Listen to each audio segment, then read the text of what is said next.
Well, welcome, and thank you for having me here. When I was your age, about half of the kids in my high school wanted to become marine biologists. I wonder whether that has changed. So who wants to become a marine biologist or has at least thought about it? I count 2. So things have changed. Well, people may want to do different things today, but one of the messages I have for you is if you have that dream and you believe in it, don't listen to what anybody tells you, because I've been told many, many times, every step along the way in high school, in university, coming out of university, taking my first job, I've been told marine biology is not for you because there's no prospects there, there's no jobs there, it's not important. Well, how can something that covers 70% of our planet and more than 90% of our biosphere be not important? We talked about the live world. The real live world out there is water. This is what our planet is made of. This is where life has begun to evolve on this planet. This is where still most of the life on this planet resides. This is our life support system, and it's not important? I never understood that.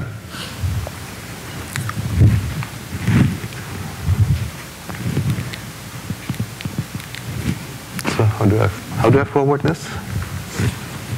Oh, this one. So I became a marine biologist because I had hope. And this talk is about hope. Not just about the hope that your personal career goals may work out, but hope in a much broader sense. And I really love this quote by playwright, poet, and first president of the Czech Republic, Václav Havel, who said that it's not a conviction that something will turn out well. I was never sure this would work out for me. But it's certainly that something just makes sense. And it always made sense for me to become a marine biologist. And it made sense for me of trying to understand how this mysterious ocean works, to travel it, to probe it, to understand how we're affecting it and what that means for society. And that's really what I'm doing today. So my talk comes in 3 pieces. The first is why save the blue planet, which is in my title. Why is this important? Why not stay in the realms of society? Or why not look at atoms? Or why not think about child mortality? All of these things are important. But in my worldview, all of this is enveloped by this grand universe we live in, which is 70% water, and which determines our fate in many different ways, and I will explain some of those. The second part of my talk is about hope, because I need hope, because a lot of what I studied has been very, I'm struggling for the right word, it's been very sad, and it's been very hard to see how we're treating the ocean, how the oceans have changed, even in my own lifetime. And at the same time, I do see this hope. That's not the conviction that we will end up in a good place, but the certainty that working towards that better world makes sense. So why save the blue ocean? Well, because it's beautiful. That's my first answer, and it's the most important one.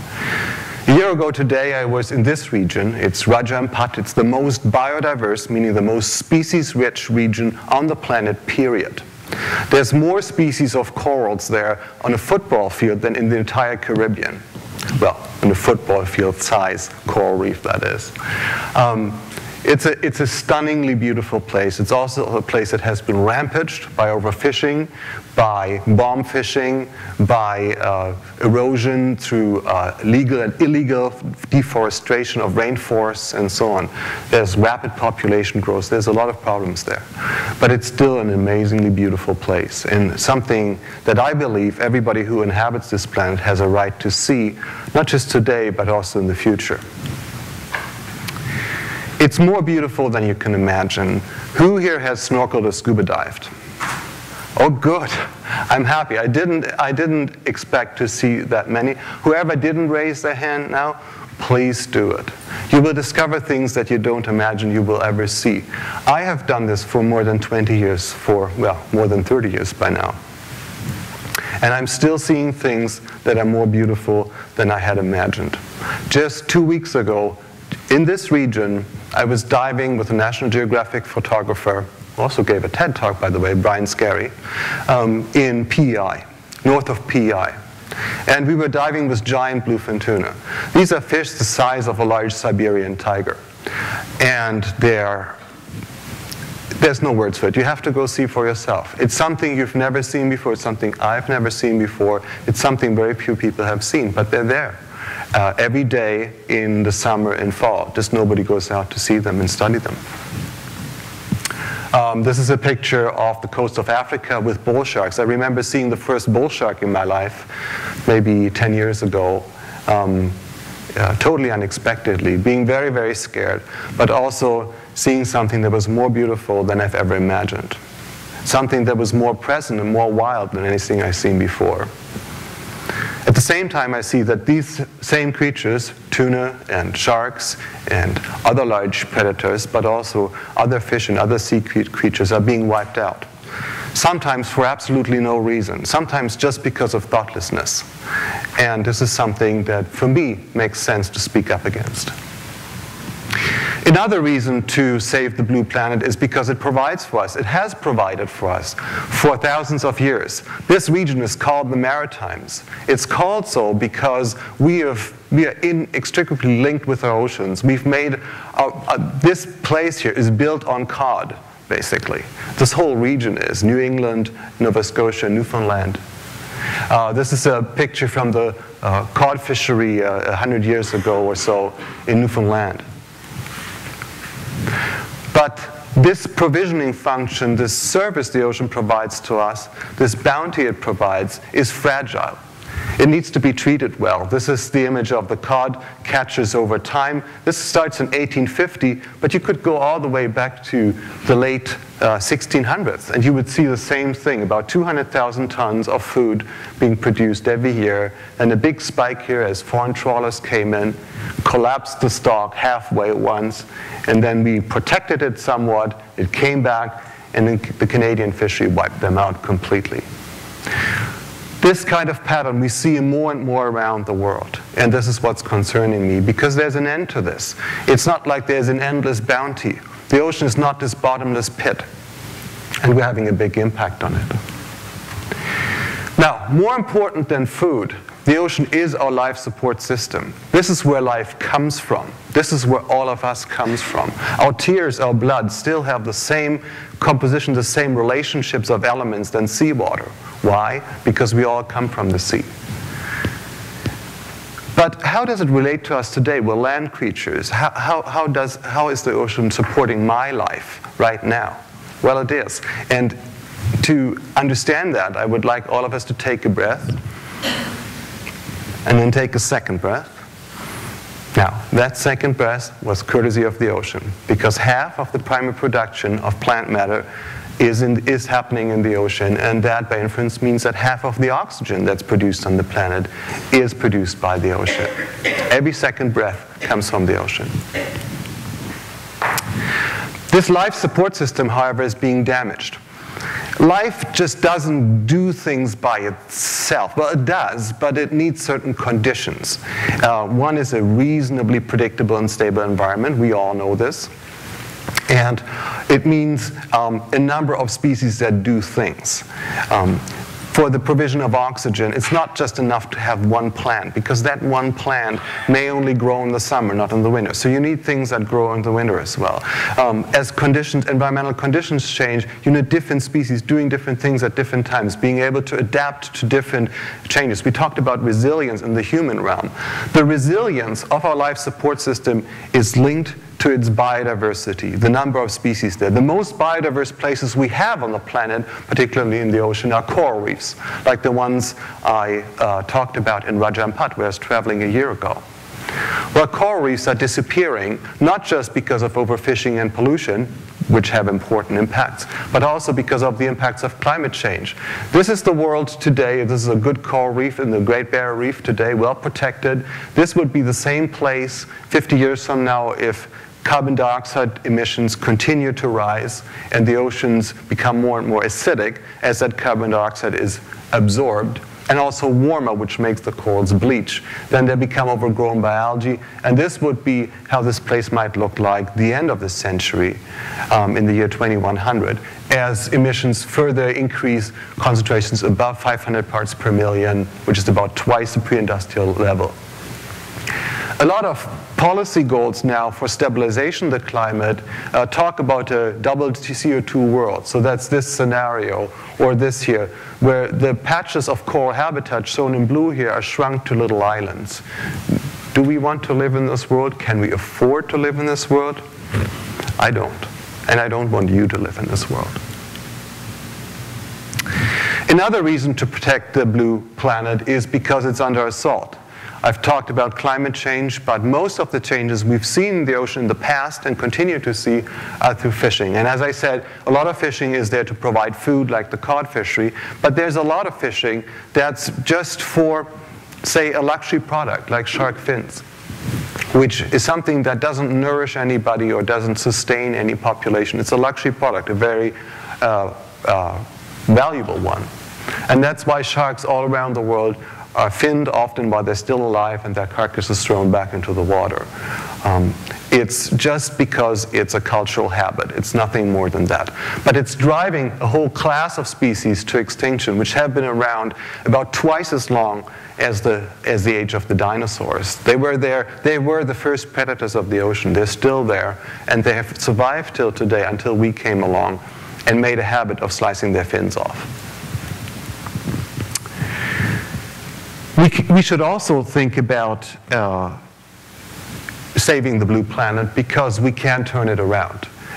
This is the average percent of decline of various species, of marine species. And what I want to draw your attention to, while most of them have declined by about 90% or so, meaning there's only 1 in 10 of them left, for some we have turned it around. Here's seals and whales and also coastal birds. We've made some progress in recovering these species. We can do it for the other species as well, given that enough people say we want this. So this is where the lessons of hope come in.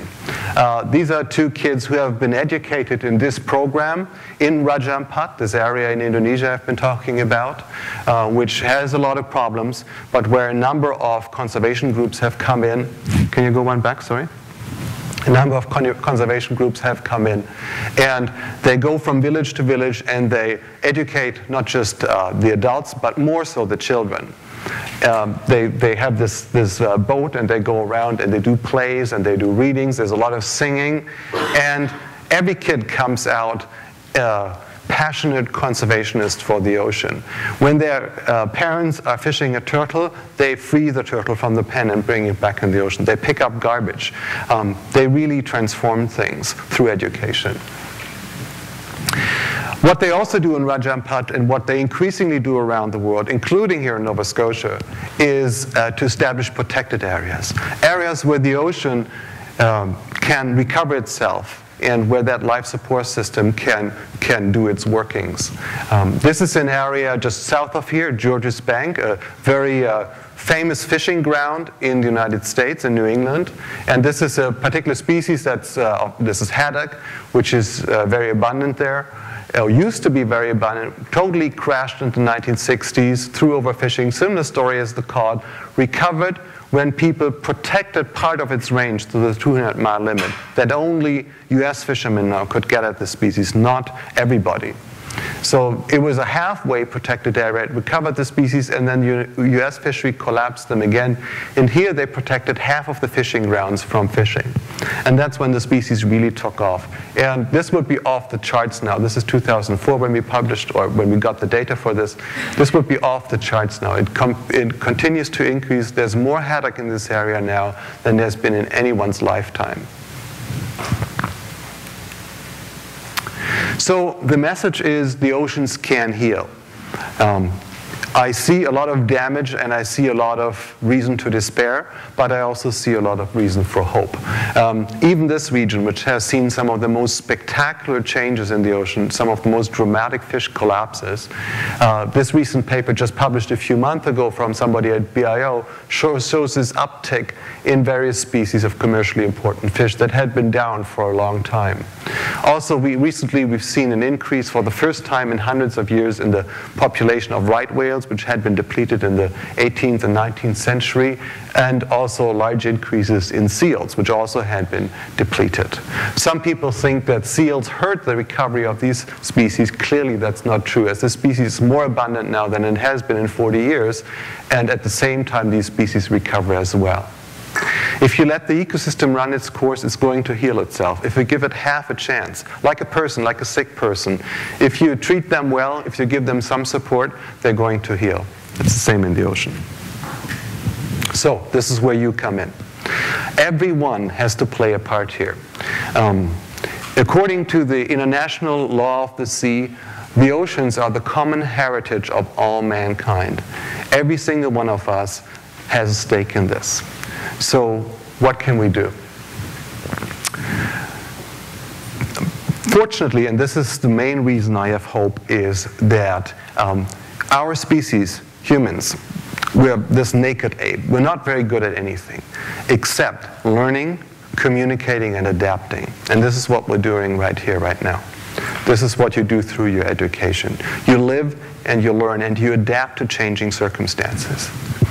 So by keeping learning, keeping absorbing information, keeping talking to people, keeping building networks, keeping making your minds of what matters most to you, and how you want to invest that little bit of time that you have on this planet in the best possible way. This is going to make all the difference. And by learning, I don't mean going to conferences and listening to talks.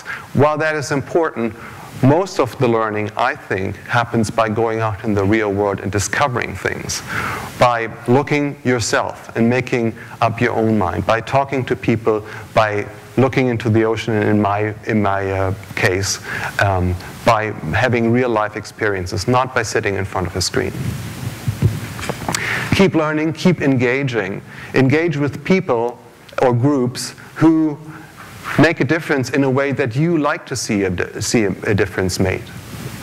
Invest your time and energy, and at some point you will have money to invest. Invest it into the right things, into projects or possibilities that make a difference in a world that you want to live in, not that other people favor. And then you want to lead by example. You want to walk the talk. You don't want to stop by talking.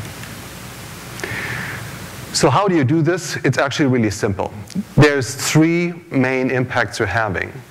Just by living, obviously, we're changing the planet, and not always in a good way. The three main impacts, according to the Union of Concerned Scientists, is our consumption of food and fibers through the impacts of agriculture and fishing, transportation, flying around, driving around, and energy use, mostly for heating your home and having appliances and so on. My personal mission in life is, I know I do these things. I eat, I drive a car, I fly to Indonesia, and I use a lot of energy, is to balance my impact. At the end of my life, I want to say, yes, I have had an impact, but I've also had an impact the other way. I've made things better in some way. But what that way is very personal, and it depends on any one of you what you care about. Just to give you an example from my world, thinking about the ocean, there's the power of choice by making informed choices about what you consume. SeaChoice.org is a Canadian organization that produces these handy little things. You can also have them on your cell phone, that tells you which fish are good to eat, which are okay for the environment, and which ones, like sharks, you should never eat. There's a new initiative here that I'm part of in Halifax, one of the first community-supported fisheries, where you can get fish directly from fishermen that use sustainable practices and support those ways of life rather than destructive ways of life. I personally, when I came to Nova Scotia, I rented and later bought this house. It was an energy sink. It was basically heating the outdoors. It was a horrible place to live in, but it was in a beautiful spot. That's why I stayed in. And over time, I gradually transformed it into a passive solar home that's heating itself, and it's paying by itself by doing so. Everybody can do this. I think everybody should do this. Why are we not doing this? Why are we still relying on oil to heat our homes when the sun is out here in such abundance at certain times of year? The last word shouldn't come by me. It should be to Gandhi. You can read this to yourself. And I thank you very much for your attention.